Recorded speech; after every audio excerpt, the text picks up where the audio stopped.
Selamat datang di channel Asosiasi Praktisi GRC, tempat di mana para praktisi belajar, berbagi, dan menginspirasi tentang governance, risk, dan compliance.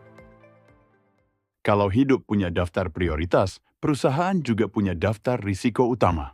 Itulah yang disebut risk profile, cerminan risiko paling penting yang bisa memengaruhi tujuan organisasi. Halo, kembali lagi di channel Asosiasi Praktisi GRC, tempat kita belajar mengelola risiko dengan cara yang praktis dan mudah dipahami. Nama saya Raka, saya menggantikan Rama sebagai host beberapa episode selanjutnya agar sahabat tidak bosan. Halo, saya Anggia, saya juga menjadi host Anda bersama Rama menggantikan Amelia. Di video sebelumnya kita sudah bahas risk matrix sebagai alat untuk menilai kemungkinan dan dampak. Sekarang kita melangkah ke tahap berikutnya, menyusun risk profile. Risk profile adalah gambaran menyeluruh tentang risiko-risiko utama yang dihadapi organisasi. Ia berisi daftar risiko prioritas yang sudah dipetakan dari hasil penilaian menggunakan risk matrix. Jadi semacam ringkasan dari semua risiko yang paling penting?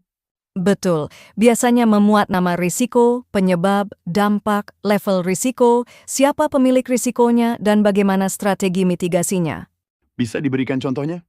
Misalnya risiko kredit macet, penyebabnya lemahnya proses analisis calon nasabah, dampaknya ke profitabilitas, levelnya tinggi, pemiliknya divisi pembiayaan, mitigasinya memperkuat analisis dan monitoring. Kalau di lingkungan dunia pribadi? Misalnya risiko kesehatan, penyebabnya gaya hidup buruk, dampaknya ke produktivitas, levelnya tinggi juga dan mitigasinya ya dengan pola hidup sehat.